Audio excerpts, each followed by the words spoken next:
So, in this session, we will discuss about the budget and economic survey. क्या difference होता है budget and economic survey में? First, आपको एक तो जो इसका ओरिजिनल डॉक्यूमेंट है ये बजट वाला वो लेना है। बजट वाला रहने देना, इकोनॉमिक सर्वे वाला ले लेना। जो उसकी साइड में डला हुआ ना आपको भेज रखा है, वो आपने ओरिजिनल लेना है। ओरिजिनल फॉर्म में इसका इकोनॉमिक सर्वे का बहुत सारा ये जो readymade majority of questions asked in the prelims as well as in the mains, चाहे कोई भी एग्जाम है, एनटी का है या फिर एचएस लाइट सर्विसेज है, तो इसमें बहुत ज्यादा जो क्वेश्चंस है प्री और मेंस में रहते हैं। तो इसीलिए आपने टुमारो ऑनवर्ड्स, आज शुरू ही कर रहे हैं हम, एक एक क्लास डेली रखेंगे 1 घंटे की इकोनॉमिक सर्वे की, तो आपने इसका जो एक ये डॉक्यूमेंट है वो लेके आना है, ठीक है। बजट वाला तो कंपल्सरी भी नहीं है, बजट तो एक छोटा सा डॉक्यूमेंट है, you can write down that. But economic survey again it is very important कि इसको आपने लेकर के ही आना है। इकोनॉमिक सर्वे का जो ओरिजिनल डॉक्यूमेंट है इसको लेकर के आना है। So I will start with the budget and economic survey. It's basic introduction. I think you know the difference between the budget and economic survey. What is the basic difference between budget and survey?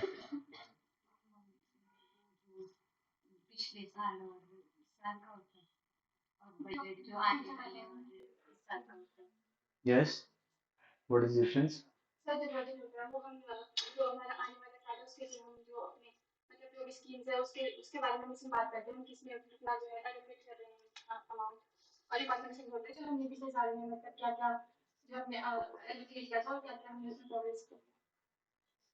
What is the constitutional provision? First, starting with the budget and economic survey of a state of Himachal Pradesh. I will just brief you about the budget and economic survey of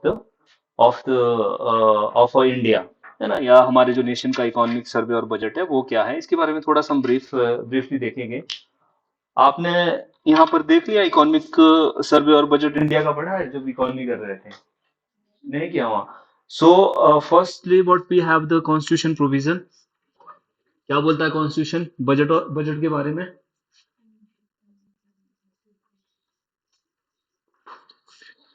हाँ, constitution article, which article talk about the budget? Article 112। What it से? क्या बोलता है article 112? Article 112, according to Article 112, budget is the annual financial statement. Annual financial statement lays before the House by the President. President लिखा गया है, but on behalf of President, he authorizes the Finance Minister.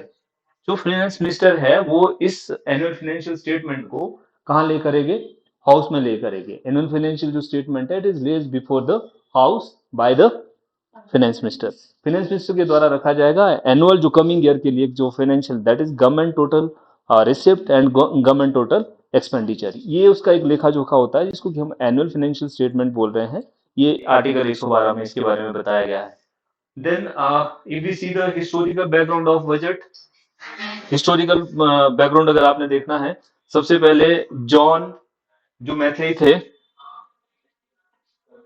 John जो मैथी थे उनके द्वारा, John मैथी लेज the first budget in the house इन 1950। पहली बार जो उनके द्वारा बजट रखा गया था। और अगर आज तक के लिए आप रिकॉर्ड देखेंगे, मोरारजी भाई देसाई के नाम से ये रिकॉर्ड बना हुआ है। He presented the economic budget in the house 10 times. उसके बाद पी चिदम्बरम जी है और first lady late Indira Gandhi, prime minister Indira Gandhi थी, और फुल फ्लैज जो फाइनेंस मिनिस्टर निर्मला सीतारमन जी बने हैं, जिनके की द्वारा ये आज तक का जो फाइनेंशियल ये एनुअल फाइनेंशियल स्टेटमेंट है वो हाउस में रखा गया है। Then we have a separate budget Ackworth committee on the recommendation of Ackworth committee in 1921। एक कमेटी बना था Ackworth कमेटी। इस कमेटी के रिकमेंडेशन पर we have a separate railway as well as a general budget। General budget and जो railway का budget है वो दोनों सेपरेटली हम प्रेजेंट करते थे। What This process was discontinued by the Narendra Modi government in 2016. So on 2017 onwards, railway budget get also merged into the general budget. General budget और जो रेलवे बजट है उसको अब इकट्ठा ही प्रेजेंट किया जा रहा है। और उससे पहले एक ट्रेंड और क्या हुआ करता था, budget annual budget is presented in the house in the last working day of the Feb. Last जो वर्किंग डे होता था फैब का, उसमें इसको प्रेजेंट किया जाता था। Now this process also discontinued, so we presented the budget in the first of Feb. So first of Feb से हम कंटिन्यूअसली बजट को हाउस में प्रेजेंट कर रहे हैं after the 2017. So what is the formalities and what is the process for the presentation of budget and how the finance bill is passed in the house? है ना, polity तो मैंने ही पढ़ाया है आपको, पॉलिटी मैंने ही पढ़ाया है। आप बताओ Aarti, what is the process of presentation of budget? Sir जो फाइनेंस मिनिस्टर होते हैं वो प्रेसिडेंट के एक बजट स्पीच के थ्रू जो इंट्रोड्यूस करवाते हैं, कन्वेंशनली लोकसभा में इंट्रोड्यूस होता है और जब स्पीच खत्म होती है तो उसके बाद राज्यसभा में भी होता है। उसमें सिर्फ जनरल डिस्कशन मतलब डिस्कशन होती है सिर्फ इसमें, बाकी इसमें और कुछ नहीं होता जो प्रेजेंटेशन होती है बजट की। एंड उसके बाद सर जो जनरल डिस्कशन होती है वो 3 to 4 डेज की होती है, दोनों हाउसेज में होती है। देन उसके बाद सर स्क्रूटनी बाय डिपार्टमेंट में जो कमिटीज होती थी 3 से 4 वीक्स के लिए जो हाउसेज होते हैं उनको एडजॉर्न कर दिया जाता है। इसी टाइम के बीच में जो डिपार्टमेंट है, जो स्टैंडिंग कमेटी होती है, वो एग्जामिनर डिस्कस करती है जो भी डिमांड फॉर ग्रांट्स होती है उनको डिस्कस करती है और एक रिपोर्ट प्रिपेयर करती है। फिर उस रिपोर्ट को जो है दोनों हाउसेज में सबमिट करवाया जाता है जिसमें वो ताकि जो दोनों हाउसेज उस पर कंसिडरेशन कर सकें। Okay, so we have a different stages of budget. First stage, presentation of budget. Then we have a general discussion.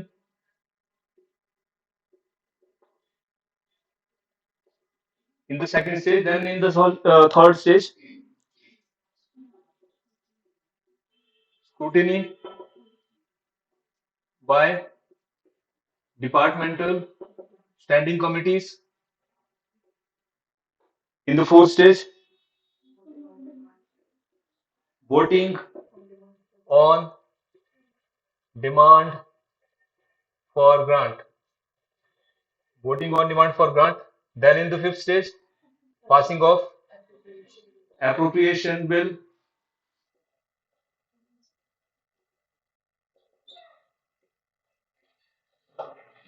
Then passing of finance bill. Again, these are the topic of polity, but I'm just briefing the process. So we have a different stages of enactment of budget. In the first stage, presentation of budget. Budget is presented in the form of a budget speech in the Lok Sabha by the finance minister. finance minister के द्वारा एक जो budget speech है वो रखा जाएगा कहाँ पर, लोकसभा में। उसके बाद उसको डिस्ट्रीब्यूट किया जाएगा, उसकी जो कॉपीज है वो राज्यसभा के हाउसेज को भी इमीडिएट उसके बाद जो राज्यसभा में है वो भी रखा जाएगा। Then we have in the second stage we have a general discussion. Overall जो बजट को है 2-3-4 दिन तक के लिए जनरल जो डिस्कशन है फॉर 3 to 4 डेज हाउस में इसको डिस्कस किया जाता है। Then in the third stage we have a scrutiny by departmental standing committees. We have 24 standing committees, 24 standing committees हैं and house adjourned for the 1 month। House 1 month के लिए adjourn हो जाएगा। आजकल आप देख रहे थे ना, रीअसेंबल हुआ है हाउस, बजट सेशन चल रहा था अभी 3-4 दिन पहले ही जो है वो फिर से हाउस adjourn था, अब दोबारा से मीट कर रहा है house after the vacation of 1 month। 1 month का जो ये adjournment होगा उसके बाद ये तब तक के लिए काम कौन करेगी, अपनी 24 डिपार्टमेंट स्टैंडिंग कमिटीज है, ये इसकी स्क्रूटिनाइज करेगी, है ना। एवरी माइन्यूट टेक्निकलिटीज है बजट की वो उसको स्टडी करेगी एंड देन इस कमिटीज का रिकमेंडेशन के बाद budget is presented for the voting. Voting आपको पता है, this is again the exclusive right of Lok Sabha and Rajya Sabha has no control on the voting on demand for grants, है ना। वो क्या कर सकते हैं, जनरल डिस्कशन कर सकती है बट इसमें वोटिंग नहीं कर सकती है। फिर कहा जाएगा voting on demand for grant. We have different demands. कितनी डिमांड्स थी general demand? How many general demand? 109। Out of this 103 general है एंड 6 डिफेंस की है। कितनी डिफेंस की? 6 डिमांड है एंड 103 सिविल डिमांड्स है और 32 डिमांड्स रेलवे। ये मैंने ही पढ़ा रखा है ये सब्जेक्ट पहले, है ना, बाकियों के लिए तो तुम बता देते हैं कि पढ़ाया ही नहीं है, बट ये मैंने I have already discuss this topic in very detail. So 101 109 we have a total general demand, out of this 103 civil demand and 6 are the defense demand, and in here we have a 32 railway demands। तो इन demands को अलग अलग से हम क्या करेंगे, voting के लिए रखा जाएगा, वोटिंग के लिए रखा जाएगा। आफ्टर वोटिंग, जब हाउस में वोटिंग हो जाएगी, देन वो क्या बन जाएगी, ग्रांट बन जाएगी। And this all process takes how many days, 26 days. Total कितना टाइम लगता है इसमें, 26 डेज में ये जो प्रोसेस है, दिस प्रोसेस है शुड बी कंप्लीटेड। और यहाँ पर कट मोशन लाए जाएंगे, बहुत सारी ऐसी डिमांड होगी जिसमें जो ग्रांट में कन्वर्ट नहीं होगी। So here we have 3 cut motion, that is policy cut and token cut and economy cut. Policy cut, token cut and economy cut. Policy token cut by 100 rupees से cut कर दे, by some appropriate amount. और economy cut में क्या कर देंगे, policy cut में 0 तक के लिए कर देंगे, और टोकन कट में इकोनॉमी कट, ठीक है। These cut motions, policy cut, token cut and economy जो कट मोशंस है, या आइदर लमसम अमाउंट से, या फिर ₹100 या ₹2 इसको जो पॉलिसी खत्म कर देनी है हम ₹1 तक के लिए ला देंगे। ये जो है यहाँ पर कट मोशन लाए जाएंगे। Then this all process should be completed in 26 days. बहुत सारी डिमांड ऐसी होगी जिसमें कि क्या होता है, डिस्कशन नहीं हुआ है, डिस्कशन नहीं हुआ है तो उसको एक बार ही वोटिंग के लिए रखा जाता है।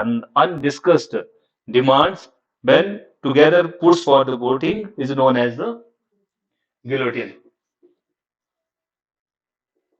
फिर यहाँ पर गिलोटिन करवाया जाएगा स्पीकर के द्वारा, सबके ऊपर जो कलेक्टिवली वोटिंग करवाई जाती है, that is called guillotine. And उसके बाद नेक्स्ट जो स्टेप है, that is the passing of appropriation bill. Now according to article, कहां लिखा है एप्रोप्रिएशन बिल, under which article, article 114, 114 article के तहत एप्रोप्रिएशन बिल लाया जाएगा। According to this appropriation bill क्या हो जाएगा, इस एप्रोप्रिएशन बिल के तहत, now appropriation bill is passed, so the presentation of budget और the passing of budget almost it takes 75 days. पूरा जो प्रोसेस कंप्लीट होने में है लगभग कितना टाइम लग जाता है, गवर्नमेंट ने जो ये डेज रिड्यूस किए, हम पहले कब कर रहे थे इसको, because we know the financial year, it starts from the 1st of April up to the 31st of March। so हमारा जो बजट है वो कब तक के लिए हमारे पास पैसे है गवर्नमेंट के पास, up to the 31st March। But अब तक के लिए आप देख रहे हैं कितना टाइम लग रहा है, 75 डेज बताए, है ना, लगभग 2.5 महीना लग रहा है। तो गवर्नमेंट के पास अपना जो ये इस टाइम तक का एक्सपेंसेस के लिए है, वो उसके पास एक्सपेंडिचर नहीं है, उसके पास बजट नहीं है। So out of the total financial outlay, government can withdraw the 1/6 of in advance, 1/6 advance government निकाल सकती है, that is known as vote on account.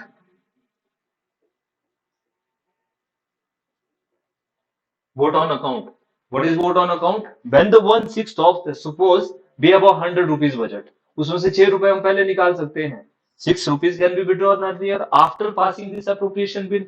इस appropriation bill के बाद जो 1/6 of amount है वो पहले निकाल सकते हैं, this is known as vote on account, according to which article, 116, 116 के तहत हम वोट ऑन अकाउंट है, इतना पैसा हम एडवांस में निकाल सकते हैं। देखो मैंने क्वालिटी वेरी डिटेल में पढ़ा रखी है, जिसने पढ़ी है उन्हें पता है, जिसने नहीं पढ़ी है वो लोग बाद में देख लेना।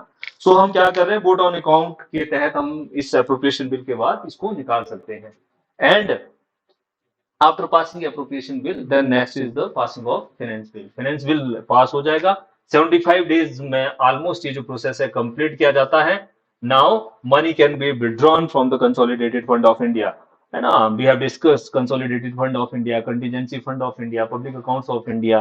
Consolidated Fund of India में we have a 2 types of amount, that is charged upon and made from the Consolidated Fund of India। Again made from the Consolidated Fund of India, उसको नहीं निकाला जाता until the approval of the Parliament। And जो charge upon है वो निकाल सकते हैं, उसके लिए जो पार्लियामेंट्री अप्रूवल है वो नहीं रिक्वायर्ड होता है। So this is the constitutional provision for the passing of a budget. ये जो बजट में स्टेज है वो रहती है जनरली, हम कहाँ की बात कर रहे हैं, ऑफ द पार्लियामेंट्री। जो नेशनल लेवल पे है बजट इस तरह से पास किया जाता है, और स्टेट लेवल में भी देखिए ऑलमोस्ट सिमिलर सा प्रोसेस होता है। जहां बाइकैमरलिज्म नहीं है, वहां ये दोनों हाउस वाला वाला प्रोसेस नहीं है। बाकी एज इट इज जो बजट है उसको प्रेजेंट किया जाता है। Then this is the constitutional provision. As we know, budget is the financial outlay for the coming year and economic survey is the monetary value में आप जीडीपी को count कर रहे हैं। और किस कॉस्ट में करते हैं जीडीपी को count, on the factor cost और द मार्केट प्राइस?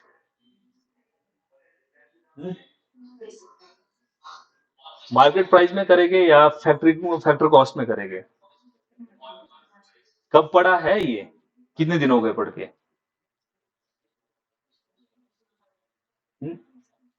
आपकी कैरिंग कैपेसिटी बड़ी कम है, पढ़ाया था या बताया ही नहीं है, फिर बहुत जल्दी भूल जाते हैं। So GDP is the final value of monetary value of all the goods and services produced within the political boundary of a nation. Political boundary of a nation means, political boundary की मैं बात कर रहा हूँ, suppose we have an embassy in USA, हमारी USA में embassy है, तो वहां पर जो इनकम आ रही है, अगर हमारा हमारा जो इन्वेस्टर है वहां पर रह रहा है, उसकी जो इनकम आ रही है, that also count in our GDP, that also count in our GDP. और अगर कोई वहां पर यूएसए का ही एम्प्लॉय है, उस एम्बेसी में काम कर रहा है, उनकी salary doesn't count in the GDP, वो जीडीपी में नहीं आएगा। बाकी हमारे, अगर हमारा जो एम्बेसडर है वहां पर रह रहा है, हाई कमिश्नर रह रहा है, वो हमारी जीडीपी में काउंट होगा। ठीक है। और कोई भी फॉरेनर्स आ रहे हैं, हमारी बाउंड्री में रह रहे हैं, वहां पर जो भी प्रोडक्शन कर रहे हैं, that also counts in our GDP. हमारा टेरिटोरियल सी है अप टू 12 नॉटिकल माइल्स, कहां तक है हमारी बाउंड्री सी की, 12 नॉटिकल माइल्स तक के लिए, वहां में अगर जो भी हम फिश प्रोडक्शन कर रहे हैं, that also counts in our GDP. कोई फॉरेनर्स आ रहे हैं, whether for the purposes of education and medical purposes, whether the income generated from that source also count in the GDP or not? करेगा count, नहीं करेगा? ये मुझे तो ना इकोनॉमिक्स ही पढ़ानी पड़ेगी पहले, इकोनॉमी से पहले। अगर कोई एजुकेशन पर्पजेस से आ रहा है, इकोनॉमिक पर्पजेस से आ रहा है, that that doesn't count in our GDP. बाहर से कोई बच्चे पढ़ने आ रहे हैं, कोई अपना इलाज करवाने के लिए आ रहा है, वो भी हमारी जीडीपी में काउंट नहीं होता है। ठीक है। सो जीडीपी हमने देखा क्या होती है जीडीपी। कोई एयर इंडिया का ऑपरेशन रन किया जा रहा है, वो हमारी जीडीपी में। अब जैगुआर कंपनी है, जैगुआर के मालिक कौन है? रतन टाटा है ना, वो उसके डायरेक्टर हैं, और उसका हेडक्वार्टर हम बता रहे किसी फॉरेन कंट्री में हेडक्वार्टर है जैगुआर का, तो उससे जो सैलरी आ रही है क्या वो काउंट करेगी, हमारी जीडीपी में काउंट करेगी? So first you have to make the difference between GDP की, जीडीपी में काउंट क्या होगा क्या नहीं होगा। जीडीपी में हमने यही देखा, एक तो हम इसको कहां करेंगे, मार्केट प्राइस में हमेशा कैलकुलेट की जाती है जीडीपी, और पॉलिटिकल बाउंड्रीज देखेगी, और जो नॉर्मल रेजिडेंट है, कौन होगा नॉर्मल रेजिडेंट? मैंने आपको बताया कि कोई हमारी एम्बेसी पर बाहर काम कर रहा हो, नॉर्मल रेजिडेंट होगा, और बाहर की एम्बेसी अगर इंडिया में है, वो काउंट नहीं करेगी, उसकी जो इनकम आ रही है वो काउंट नहीं करेगी। और सपोज अगर हमारे इंडिया के लोग जॉब कर रहे हैं ब्रिटिश एम्बेसी इंडिया में, उसका जो इनकम आएगा that also counts in our GDP, है ना। और मेडिकल और जो हेल्थ पर्पजेस के लिए या एजुकेशन पर्पजेस के लिए जो लोग जा रहे हैं, उसका भी इनकम है, बाहर से जो यहाँ आए हैं वो भी हमारी इकोनॉमी में काउंट नहीं करेगा। अगेन बाकी तो जो भी प्रोडक्शन हमारी ज्योग्राफिकल बाउंड्री के अंदर भी हो रही, ज्योग्राफी का तो देखेगी ही देखेगी, पॉलिटिकल बाउंड्री भी देखेगी, नॉर्मल रेजिडेंट भी देखेगा। अगेन कौन है नॉर्मल रेजिडेंट, कौन है पॉलिटिकल बाउंड्री, कौन सी है ज्योग्राफिकल बाउंड्री, ये मैंने आपको क्लियर कर दिया है। ये हमारा जीडीपी का पोर्शन बनाता है। तो जीडीपी हमने देखा ग्रॉस डोमेस्टिक प्रोडक्ट, जिसको कि हम मार्केट प्राइस पे कैलकुलेट कर रहे हैं, और मॉनेटरी टर्म्स में देखिए फाइनल प्रोडक्शन क्या हो रहा है। आओ अब हम देखते हैं क्या रियल सेंस में जीडीपी को ये काउंट कर लेता है।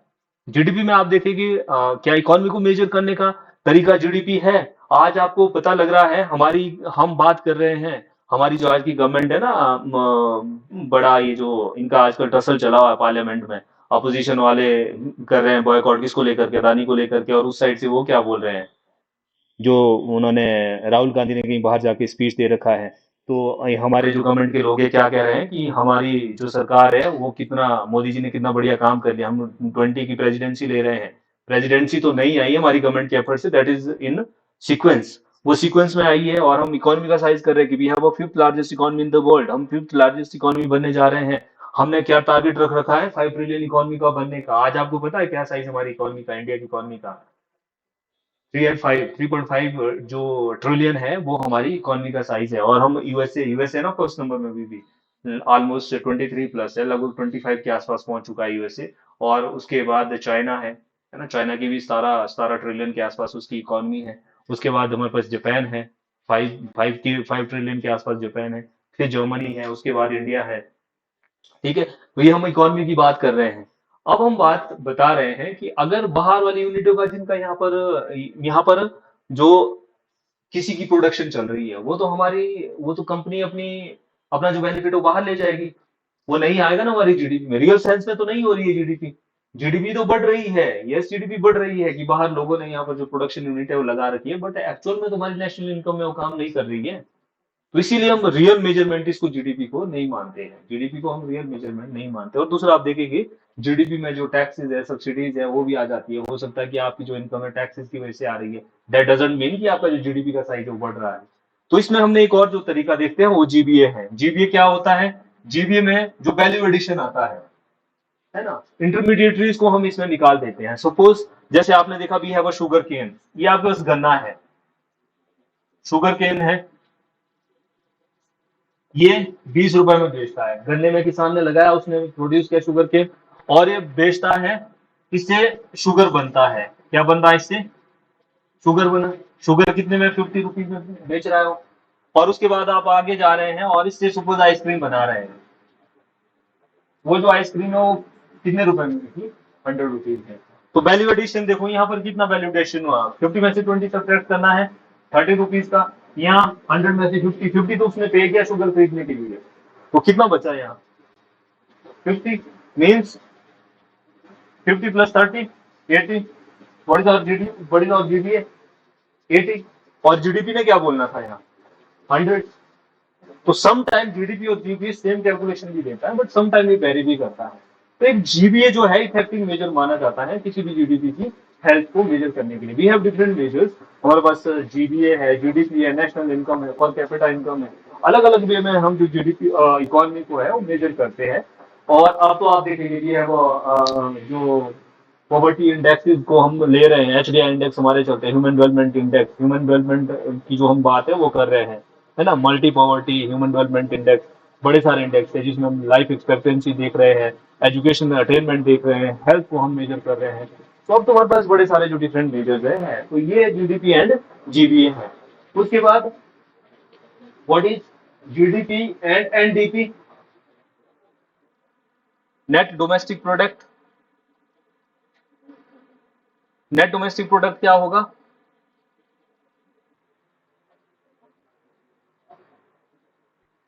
Net, what is net NDP?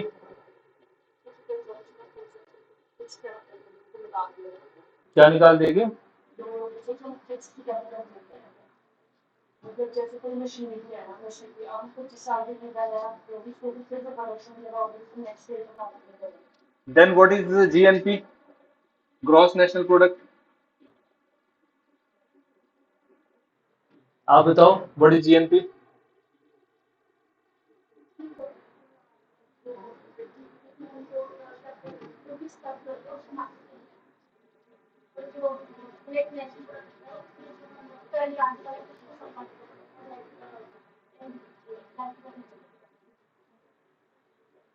Methods of GDP को कैलकुलेट करने के मेथड्स देख रखे हैं।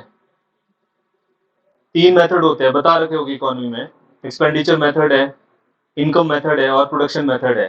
ठीक है, मैं इतना डिटेल में नहीं जा रहा हूँ, ये आपने वहां देख लेना है। फिर उसके बाद जीडीपी के बाद क्या आता है? NDP, net domestic product. इसमें हम किसको काउंट करते हैं? जो हमारे इंडियन रेजिडेंट के द्वारा किया जा रहा है। क्या होगा एनडीपी? What is NDP? ये सारे के सारे टर्म्स ना आपको क्या करके लाना है, इसको दोबारा से पढ़ के लाना है। मैं नहीं तो इकोनॉमिक्स ही यहाँ पढ़ाता रहूंगा, मैं सिर्फ आपको ब्रीफ में ये बताना था। एनएनपी एट फैक्टर कॉस्ट में हम क्या देखते हैं? NNP at factor cost is the national income. Net national जो प्रोडक्ट है वो क्या है, इसमें हम at factor cost is the income of a nation. किसके द्वारा income of a nation measure की जाती है, कौन करता है इसको मेजर?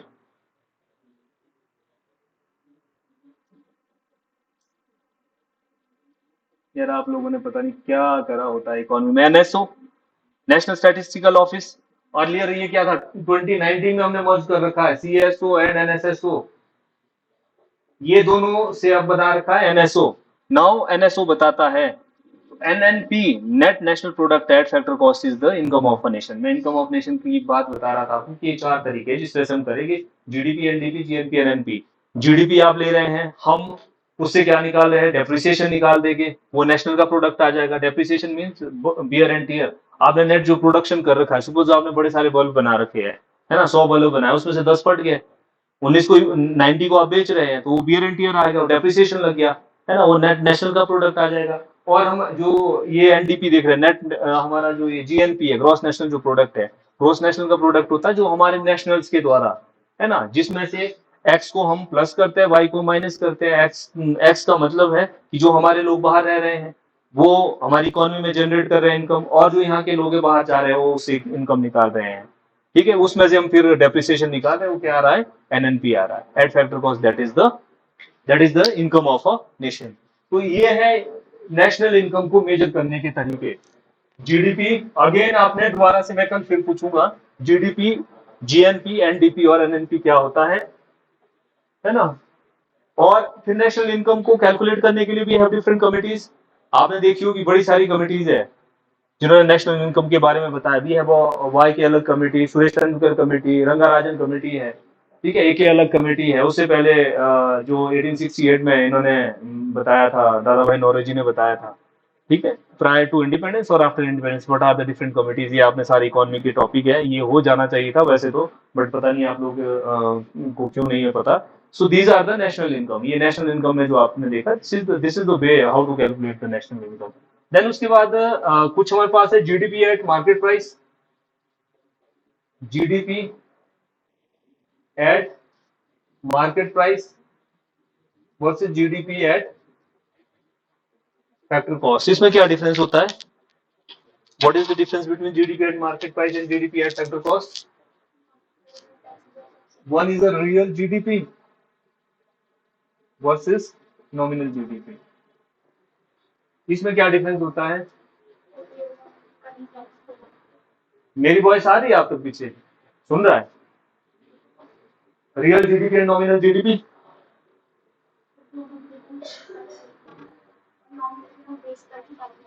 नॉमिनल में हम क्या देखेंगे?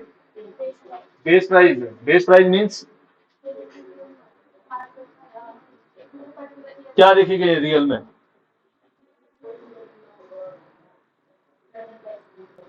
हाँ, वो रियल होगी, आप बताओ।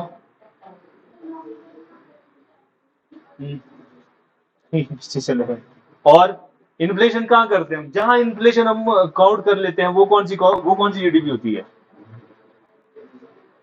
हाँ, रियल जीडीपी होगी, हमने करंट प्राइस पे ले रहे हैं, करंट जिसमें हमने बेस ईयर मान रखा है। करंट नहीं, कांस्टेंट, सॉरी, करंट नहीं, कांस्टेंट। रियल जीडीपी कौन सी होगी? रियल जीडीपी कौन सी होगी? रियल जीडीपी होगी कांस्टेंट ईयर पे लेंगे, means base year. Constant year का मतलब होता है, कौन सा ईयर है कांस्टेंट ईयर? बेस ईयर, जिसको कि हम क्या ले रहे हैं, क्या हमारे पास अभी कांस्टेंट ईयर चला है 2011-12, ये होगी रियल जीडीपी। और जब हम इसमें इन्फ्लेशन काउंट कर लेते हैं तो वो कौन सी होगी? जीडीपी का देखो ना, वो तो महंगाई बढ़ी हुई है, वो रियल सेंस नहीं जीडीपी का। अगर महंगाई बहुत ज्यादा बढ़ रही है, हम बोल रहे हैं हमारी जीडीपी बढ़ गई, that is not increase in GDP. उसको इसको हम क्या नाम देते हैं? Nominal GDP. नॉमिनल जीडीपी कहाँ लेंगे? करंट में। करंट जो प्रिवेलिंग ईयर होगा, जैसे अभी हम कौन से साल में, 2023 में, इसमें जो हम मेजर कर रहे होंगे, ये कौन सी जीडीपी होगी? Nominal GDP. Real GDP and nominal GDP. फिर उसके बाद GDP at market price, GDP and factor cost. ये क्या है? GDP at market price and GDP at factor cost. क्या डिफरेंस होगा आरती? प्रोड्यूस की स्टार्टिंग में जो जितने जिसकी वजह फैक्टर ऑफ प्रोडक्शन है उनकी जो कॉस्ट है वो GDP factor factor of production क्या क्या होती है? So land labour capital and entrepreneur land, labour, capital, तो ये है फैक्टर ऑफ प्रोडक्शन। कॉस्ट कितना आ रहा है, फिर हम उसमें क्या लगा देते हैं, गवर्नमेंट टैक्सेस लगा देती है minus subsidies, this is the market. और जब आप फैक्टर कॉस्ट निकालेंगे, फैक्टर कॉस्ट इस साइड रह जाएगी, टैक्सेस को माइनस कर देगी, सब्सिडीज को प्लस कर देगी, तो वो क्या आ जाएगी, जीडीपी एट फैक्टर कॉस्ट। आई बात समझ? Now we have a per capita income. What is per capita income? GDP divided by population. जो टोटल आपकी जीडीपी का साइज है डिवाइडेड बाय टोटल पॉपुलेशन, वो क्या आ जाएगी, per capita income. Then we have a sectors in economy. How many sectors in economy? Developed economy, developing economy, आपने देख रखे हैं ना सारे, क्या स्टेजेस होती है एक इकोनॉमी से दूसरी इकोनॉमी में, डेवलपिंग से डेवलप में कैसे जाएंगे। सेक्टर्स ऑफ इकोनॉमी कौन कौन से हैं? प्राइमरी, सेकेंडरी और क्वार्टरनरी एंड क्वीनरी। प्राइमरी में क्या क्या देखते हैं, है? यार जोर से जैसे, और agriculture, then horticulture, allied sectors, है ना, लाइफ स्टॉक। लाइफ स्टॉक में क्या आता है,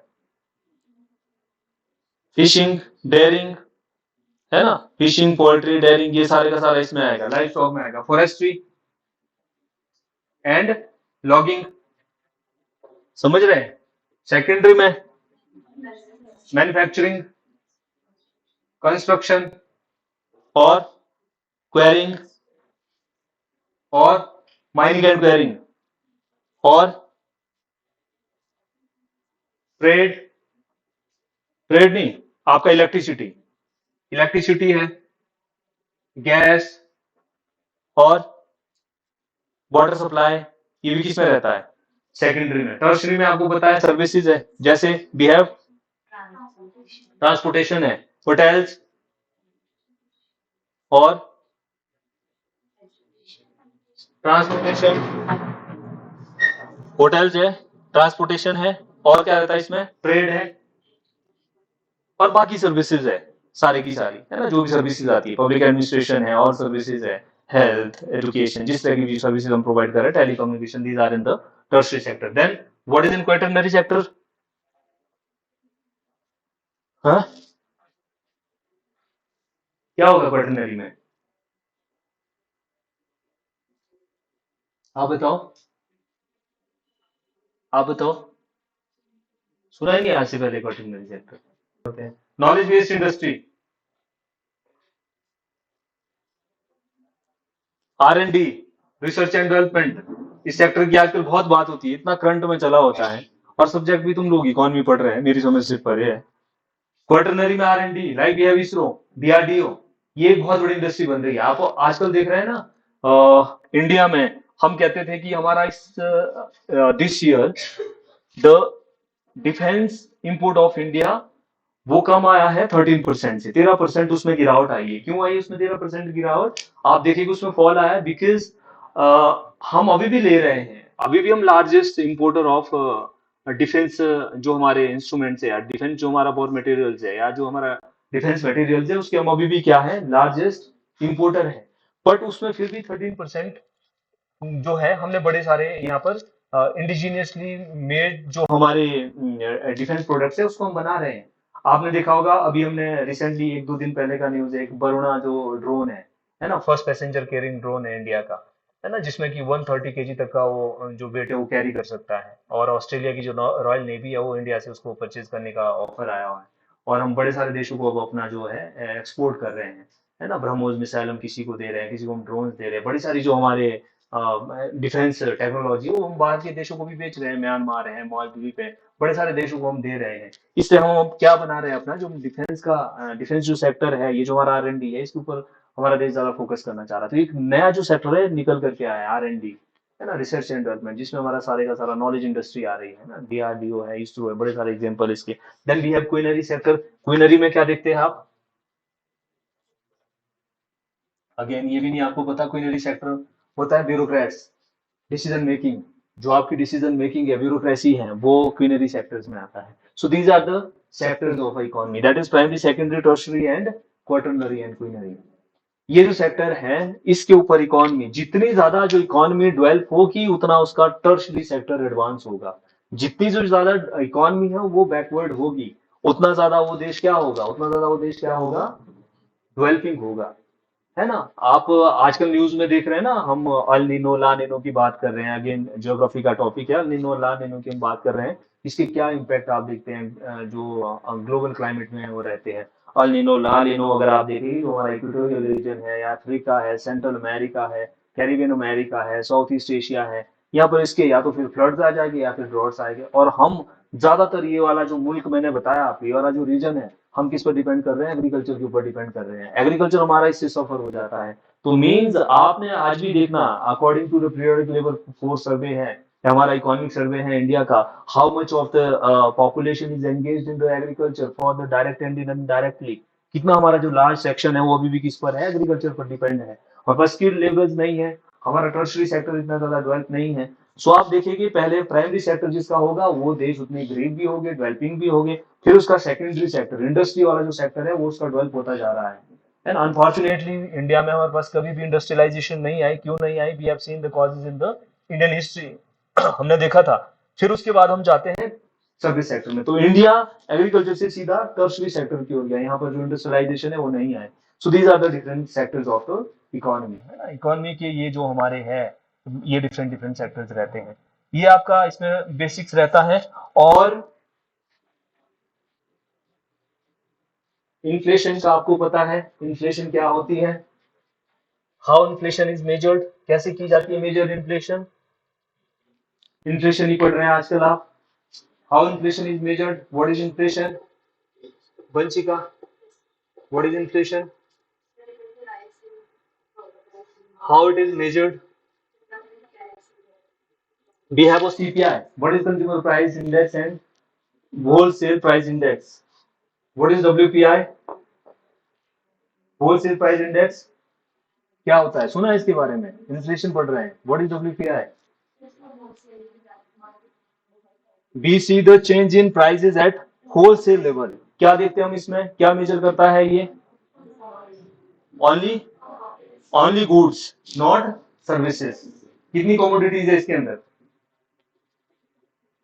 हाँ? How much commodities under WPI? 697. 697. कितनी कमोडिटीज है WPI के अंदर है? What is the base year? क्या बेस ईयर है इसके लिए? WPI को कैसे मेजर कर रहे हैं हम? हाँ, हाँ, it is measure monthly but on the basis of, इसके लिए बेस ईयर कौन सा ले रखा हमने? 11-12। WPI को मेजर करने का जो ईयर है वो कौन सा है? मंथली है। मंथली मेजर कर रहे हैं और ये बेस ईयर है। एंड किसके द्वारा मेजर किया जाता है?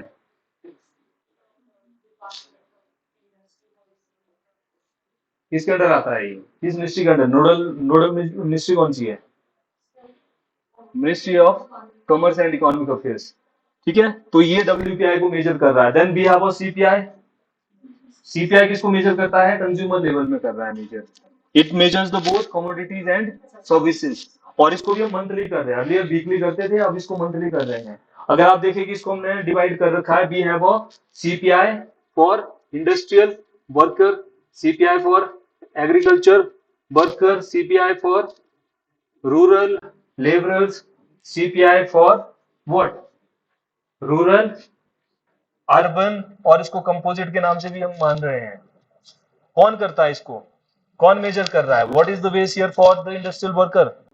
CPI for industrial worker 2016 and base year for agriculture worker 1986-87। कुछ नहीं पता आप लोगों को? 1986-87, 1986-87। एंड इसके लिए क्या बेस ईयर है? 212। कौन मेजर करता है?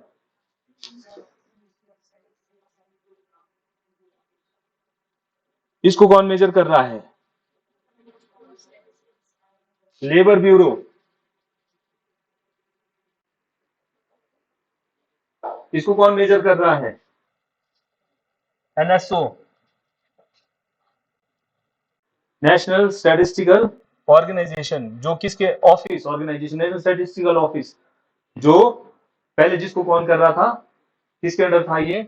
सीएसओ एंड एनएसएसओ को मिलाकर के हमने बना रखा under the ministry of statistics and programme implementation, MOSPI के अंडर। ठीक है, तो ये इसको मेजर कर रहा है और ये इनमें डिफरेंस रहता है, ये दोनों को करेगा और वो सिर्फ, और इसमें आप देखेंगे इसमें कितने रहते हैं, कितनी आइटम्स हमने इसमें डाली हुई। रूरल में है 448, अर्बन में है 460, CPI WPI, CPI and WPI. और इसमें next we have fiscal policy, inflation तो आप पढ़ ही रहे हैं, फिस्कल पॉलिसी अच्छे से पढ़ना, सीधी पढ़ना जैसे बाकी भी पढ़ रहे हैं। What is fiscal policy? सुना है इसके बारे में नाम Vanshika? What is fiscal policy?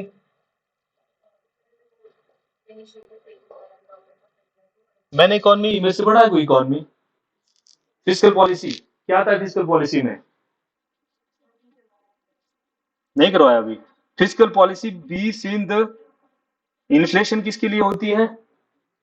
Inflation जो हम मॉनेटरी पॉलिसी है वो इन्फ्लेशन को कंट्रोल करने के लिए है। और फिस्कल पॉलिसी गवर्नमेंट का रिसिप्ट और एक्सपेंडिचर, इसको मैनेज करना है। सरकार की कमाई कहां से आ रही है, सरकार के खर्चे कहां जा रहे हैं। The components of fiscal policy, we have 3 components, that is government receipt,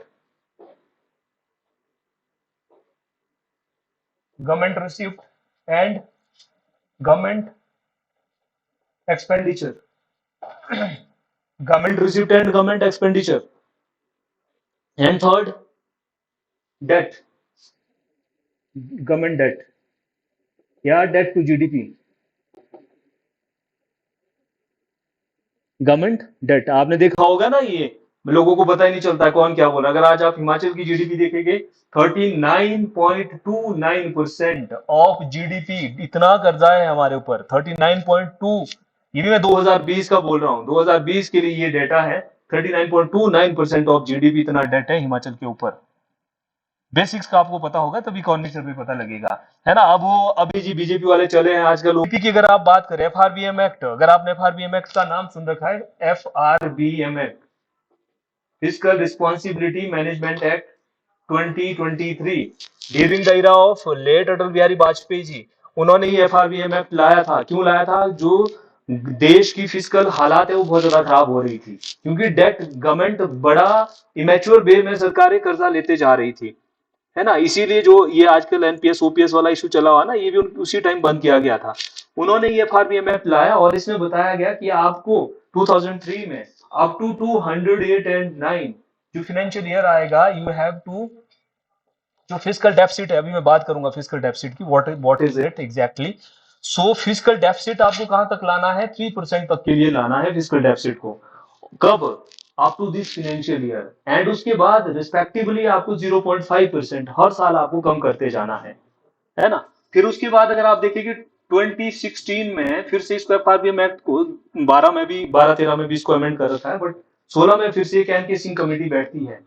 N K Singh committee के अकॉर्डिंग फिर से बताया जाता है, इसको मेजर किया जाता है कि हमने किस तरह से जो ये इसका जो टारगेट है, जो हमारा फिस्कल डेफिसिट का टारगेट है और डेट टू जीडीपी है, वो कैसा रहना चाहिए।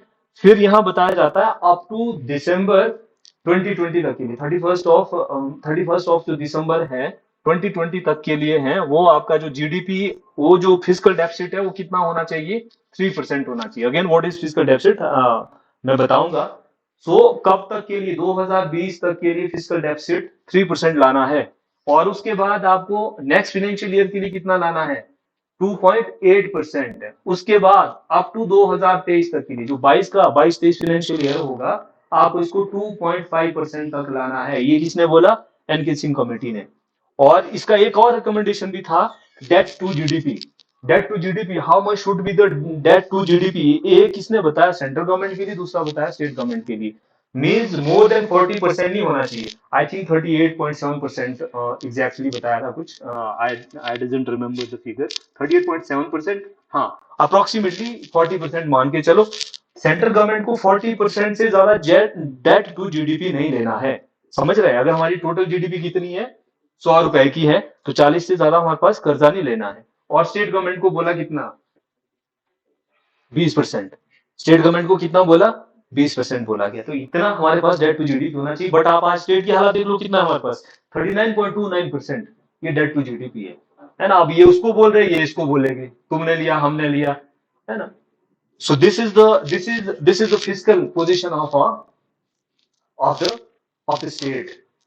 और इसमें भी आप देखेंगे, हम फिजिकल कंपोनेंट की बात कर रहे हैं, we have a government receipt, we have a government expenditure. Generally हम फिजिकल पॉलिसी को we have a revenue deficit, revenue receipt and capital receipt. We have a revenue expenditure and capital expenditure.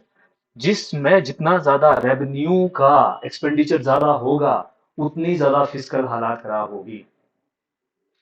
जितना ज्यादा expenditure किस में जा रहा है, revenue में ज्यादा जा रहा है। अभी आप देखेंगे, मैं अभी इकोनॉमिक सर्वे में देख रहा था, लगभग 57% जो हमारा परसेंटेज है जीडीपी का, 78% तो जा रहा है किसमें। सपोज अगर आपके पास 100 रुपीज है, इक्यावन, जो हमारा पिछली गवर्नमेंट का ना, एग्जैक्ट फिगर में बात करेंगे, 51,314 करोड़ जो गवर्नमेंट का एस्टिमेटेड टोटल जो एक्सपेंडिचर था, उसमें अगर आप देखेंगे 78% वो किस में गया, रेवेन्यू एक्सपेंडिचर में। 100 में से 78 रुपए तो कहाँ चले गए, रेवेन्यू एक्सपेंडिचर में। उसमें भी आप देखेंगे 57% कहाँ जा रहे हैं, 57% जो हमारा जा रहा है, that is salary, wages, pension, subsidy. 57% सिर्फ इसी में ही जा रहा है। ऊपर से दे दिया क्या, क्या दे दिया गवर्नमेंट ने, ओपीएस। अब भगवान जाने क्या होना है। तो ये हमारा 57% इतना जो रेवेन्यू एक्सपेंडिचर में जा रहा है। अभी आपको लगेगा पता क्या रेवेन्यू एक्सपेंडिचर है और क्या आपका कैपिटल एक्सपेंडिचर है। तो इसमें देखिएगा, और what is the debt to GDP, ये हमने जो बेसिक्स है, ये हमने इकोनॉमिक सर्वे में देखना है, और बजट में भी हम देखेंगे, है ना। जनरली होगा क्या, ये जो बजट और इकोनॉमिक सर्वे है, इसमें होगा क्या, ये सिर्फ गवर्नमेंट क्या बोलेगी, आजकल अपोजिशन वाले, leader of opposition ex chief minister साहब बोल रहे हैं कि हमारी स्कीमों का नाम बदल दिया, हमने शगुन स्कीम चलाई थी, हमने बेटी बचाओ बेटी पढ़ाओ चलाई थी, अब ये दूसरी गवर्नमेंट बनी है, इन्होंने कर दिया जो मुख्यमंत्री स्वावलंबन योजना थी उसका नाम बदल दिया, और कहते राजीव गांधी जो ये बोर्डिंग स्कूल थे अटल बिहारी के नाम से, जब राजीव गांधी कर दिया। तो यही चला रहेगा 5 साल, अब इनका अपना चलेगा, 5 साल उनका अपना था। मोस्टली अगर आप देखेंगे, ये स्कीमों के नाम चेंज होते रहते हैं और कुछ नहीं होता है इसमें। एक आधा बीच में जो नया नाम है वो चला देंगे, हिमगंगा, मुख्यमंत्री सुखाश्रय, राहत कोष, इस तरह का थोड़ा बहुत करेंगे ड्रामा, बाकी वही चला रहता है। किस तरह से जो लोगों को है उनको लगे कि हाँ हमारे लिए सरकार आई है। और अल्टीमेटली यही होता है, 5 साल में जयराम जी की नई राय, नई मंजिलें, मंडी में शिवधाम, मंडी में इंटरनेशनल एयरपोर्ट, वो कुछ नहीं हुआ, कुछ नहीं बना। अब 5 साल इधर भी बोल रहे हैं धर्मशाला में क्या बनेगा, टूरिज्म कैपिटल बनेगा, 1 लाख एम्प्लॉयमेंट, अब उस 1 लाख एम्प्लॉयमेंट का कोई अता पता नहीं है। और हम क्या देंगे, फर्स्ट जो हमारी कैबिनेट मीटिंग होगी, उसमें हमने क्या करना है, फर्स्ट कैबिनेट मीटिंग में एक 68,000 करोड़ का एक स्टार्टअप बताया था, उस स्टार्टअप का कोई पता नहीं है। और वो 1500 वाला भी बोला है बजट में, पता नहीं कितना आता है। तो ये गवर्नमेंट के एजेंडे हैं। खैर, you are preparing for the state services, आपको भी सरकार के साथ ही चल रहा है, जैसे जैसे ये चल रहा है आपको भी वैसे ही चलना पड़ेगा। So in physical policy what we have to see, what हमने जो है, व्हाट आर द कंपोनेंट्स है इसमें। अगर आप देखेंगे, मैंने बताया फिजिकल में दो मेजर जो कंपोनेंट है, एक तो रिसिप्ट है और दूसरा क्या है, एक्सपेंडिचर है। On the side of receipt अगर आप देखेंगे, गवर्नमेंट रिसिप्ट, सरकार की जो कमाई है वो कहां से होती है, गवर्नमेंट की जो कमाई है कहां से होती है। हिमाचल जैसे स्टेट में तो बड़ा मुश्किल है, कमाई क्या है, आजकल वाटर सेस लगा रखा है, लगभग 4,000 करोड़ हम वहां से ले रहे हैं। और ये शराब वाले तो बेचारे, इनकी तो छोड़ सकते नहीं है। 10 रुपए और सेस लगा दिया इस बार नीलामी, इससे भी अच्छी खासी इनकम जो हमारे रेवेन्यू में हिमाचल में आ रही है। टूरिज्म सेक्टर है, 2-4 हॉर्टिकल्चर है, जिससे हमारी थोड़ी बहुत जो इनकम है वो स्टेट में आ रही है। वो हम फिगर देखेंगे, कितनी हम बोरोइंग कर रहे हैं, कितना हम टैक्सेस से ले रहे हैं, कितना नॉन टैक्स हमारा इनकम है, वो हम सारे के सारे जो फिगर है इसमें बात करेंगे। सो गवर्नमेंट की रिसिप्ट की अगर आप बात करते हैं तो गवर्नमेंट का रिसिप्ट भी दो साइड में चलता है. One side we have a revenue receipt.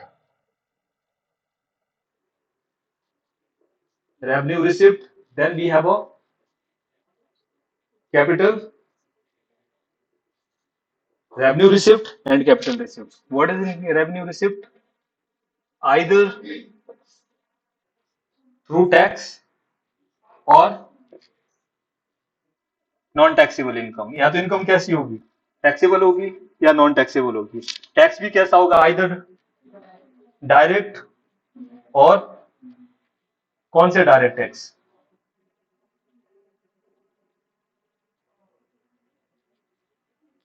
Tax भी हम नहीं देना चाहते गवर्नमेंट को भी, क्या ही बोलेंगे. हिमाचल में टैक्स जो टैक्स बेस है वो बहुत कम है. Direct tax like income tax. For example we have income tax, then corporate tax,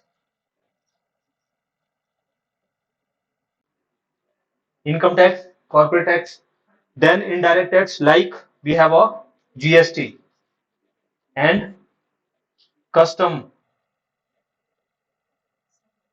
duty. GST and custom duty, ये क्या है हमारे पास, इनडायरेक्ट टैक्सेस है. नॉन टैक्स में क्या है, नॉन टैक्सेबल इनकम कौन सी है गवर्नमेंट की, लाइक इसमें जैसे आपके पास इंटरेस्ट,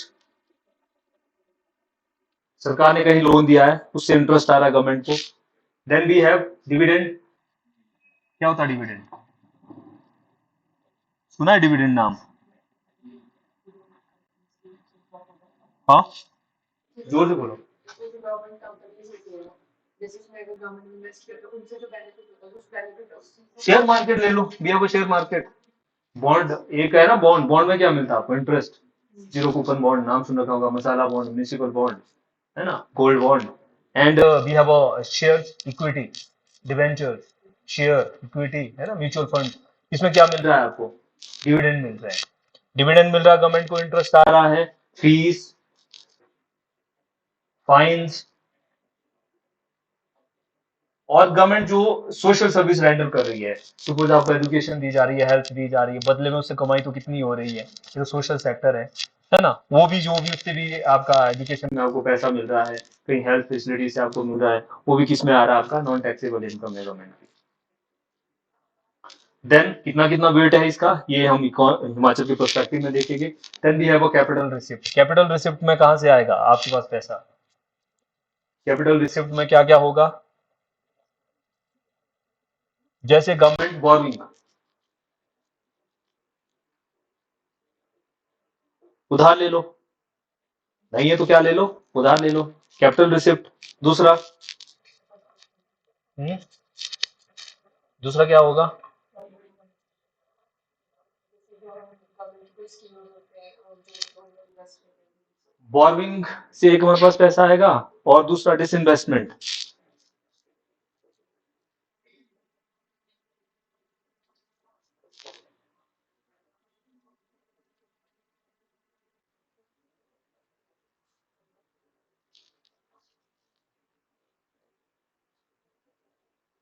रिकवरी ऑफ लोन,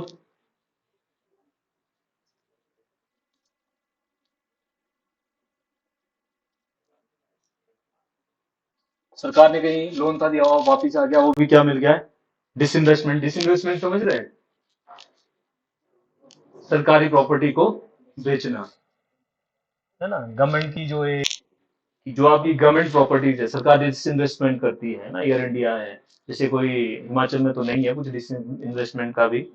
अगर हम कोई गवर्नमेंट के पास अभी पीएसयूज है, सपोज ये पीएसयूज, अगेन आप इकोनॉमी में पढ़ेंगे, first 5 year plan, then second 5 year plan, third 5 year plan, ये जो गवर्नमेंट ने पीएसयूज बनाए थे, अगर उसको आप बेच रहे हैं, उससे एक बार बहुत सारा पैसा आ रहा है, वो भी क्या हो गया आपका, डिसइन्वेस्टमेंट में आएगा, रिकवरी ऑफ लोन्स. ये गवर्नमेंट का कैपिटल रिसिप्ट है. देन ये गवर्नमेंट का रिसिप्ट साइड से है. We have a government expenditure, सरकार के खर्चे.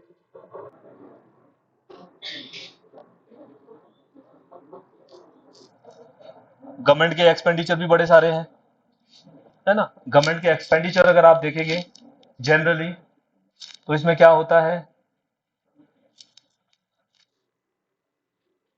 आप देख रहे हैं एक साइड से तो है हमारा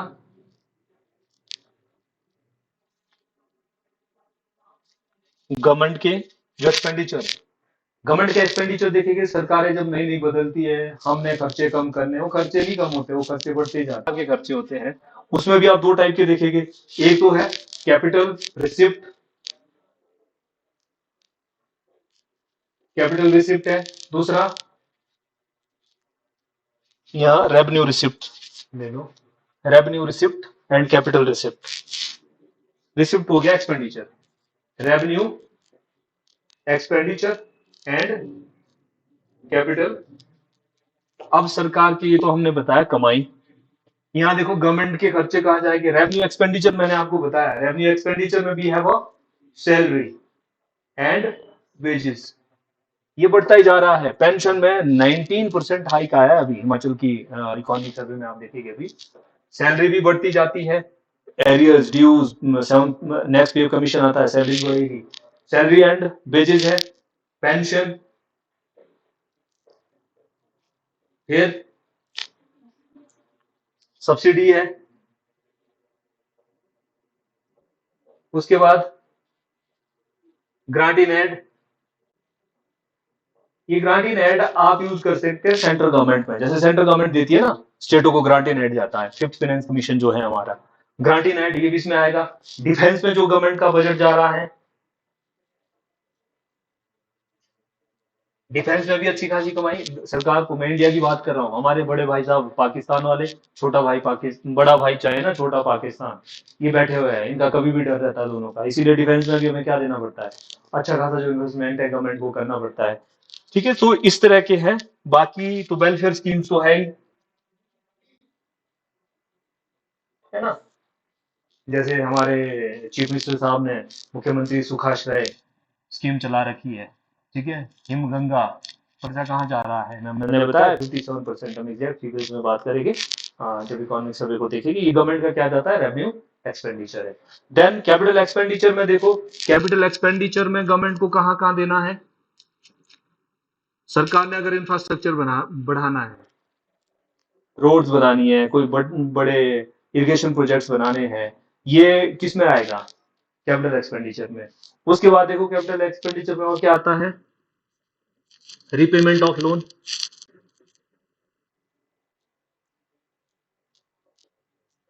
विजिबल है लिखा हुआ पीछे, इंफ्रास्ट्रक्चर, रीपेमेंट ऑफ लोन, सरकार ने जो लोन वापस देने हैं, जो लिए थे उसको वापस देना है। और अगर गवर्नमेंट और लोन दे रही है, ये जनरली जैसे सेंट्रल गवर्नमेंट दे रही है, स्टेट्स को दे रही है, या किसी आप पब्लिक एंटरप्राइज को दे रहे हैं, वो क्या आ जाएगा कैपिटल एक्सपेंडिचर। क्या क्या आएगा, इंफ्रास्ट्रक्चर गवर्नमेंट बता रही है, वैसे माइन्यूटली आपने जब इकोनॉमी पढ़ेंगे वहां आपको हर डिटेल में ये बातें बताना, ऊपर ऊपर से मत जाना, इसको दोबारा से पढ़ लेना अच्छे से। और ये आपका इंफ्रास्ट्रक्चर है, and then the repayment of loan है, एंड तीसरा क्या है,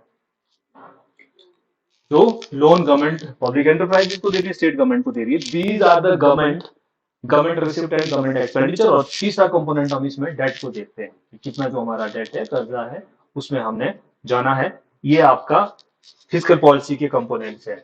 एफआरबीएमएफ की हमने बात करी, और एनके सिंह की जो कमेटी है उसने गवर्नमेंट को क्या टारगेट्स दे रखे हैं अपनी फिजिकल जो कंडीशन है उसको मैनेज करने के लिए, या उसको हेल्दी रखने के लिए। Then we have a deficits, we have a revenue deficit, we have a revenue deficit, what is revenue deficit, revenue deficit, then budget deficit,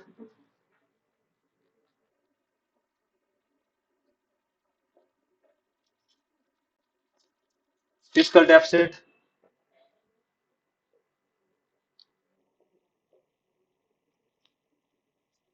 primary account deficit,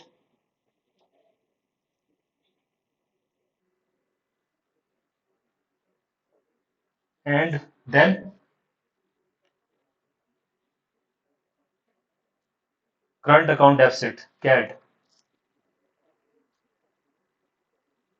These are the different types of deficit. Revenue deficit, जब revenue receipt देखा था ना, revenue receipt अगर revenue expenditure ज्यादा है revenue receipt से, क्या आ जाएगा? Revenue deficit. बजट डेफिसिट, अगर टोटल जो बजट है, बजट का रिसिप्ट कम है, एक्सपेंडिचर बजट का ज्यादा है, क्या आ जाएगा? Revenue deficit. And then budget deficit, then fiscal deficit. What is fiscal deficit? Fiscal deficit, ध्यान से सुनना, fiscal deficit, what is fiscal deficit? Difference between the expenditure and difference between the expenditure and receipt. This is the difference between the expenditure minus receipt. Receipt कैसा होना चाहिए? Without borrowing, without borrowing. This is the fiscal deficit. Means सुखू साहब बोलेंगे हमारा तो बहुत अच्छा receipt है और वो कर्जा ही लेते जाओ। वो कर्जा नहीं होना चाहिए, जो आपने ले रखा बोरोइंग नहीं होनी चाहिए, वो आपका आएगा फिस्कल डेफिसिट। तो इस फिस्कल डेफिसिट की बात करी थी एफआरबीएमएफ ने और एनकेसी ने कि आपको कितना लाना है फिस्कल डेफिसिट, कितना हमारे ऊपर कर्जा है ना, उससे निकालेंगे ना। आ रही बात समझ में? लगा फिस्कल डेफिसिट बता। फिस्कल डेफिसिट क्या होता है? The amount of money that government requires to borrow to meet the expenditure. खर्चे तो करने ही पड़ेंगे ना पूरे, देखो खर्चे पूरे करने पड़ेंगे। यहाँ से एम्प्लॉयजों को बोल रखा है आपको हम क्या दे देंगे, ले रहे हैं। समझ रहे हैं? दूसरी सेंस में क्या होगा? मींस जितना आपको और बोरो करना पड़ रहा है एक्सपेंडिचर मीट करने के लिए, वो होगा फिस्कल डेफिसिट। अब जितना आ रहा है उतना अगर रिसिप्ट है तब तो नहीं हुआ, तब तो जीरो फिस्कल डेफिसिट हो गया। बट अगर आपका एक्सपेंडिचर ज्यादा है, रिसिप्ट कम है, तो विदाउट जो बोरोइंग आप ले रहे हैं उसके बीच का जो डिफरेंस आ रहा है वो दैट इज क्या होगा? Fiscal deficit. आई बात समझ? मीन जैसे मैं बात कर रहा हूँ कि आपका 100 रुपए क्या था एक्सपेंडिचर है और रिसिप्ट आपको कितना मिला है? 90 मिला है। रिसिप्ट आपको 90 मिला है तो फिस्कल डेफिसिट कितना होगा? 10। कितना बोरो करना पड़ेगा आपको? 10 रुपीज करनी पड़ेगी। This is the fiscal deficit. Then we have a primary account deficit. Primary account deficit, what is primary account deficit? ये सेम वही आता है, एक्सपेंडिचर माइनस रिसिप्ट। इसमें में से आप जब इंटरेस्ट, पेमेंट ऑफ इंटरेस्ट को आप निकाल देंगे, उसको क्या बोलेंगे हम? Primary account deficit. What is primary account deficit? जिसमें कि हम क्या निकाल देंगे? इंटरेस्ट पेमेंट निकाल देंगे। अब देखो कैसे देखेंगे हम गवर्नमेंट को?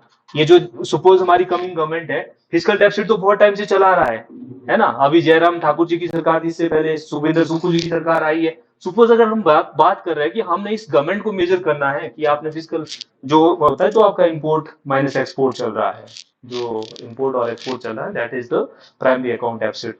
So we have seen the basics of the economy.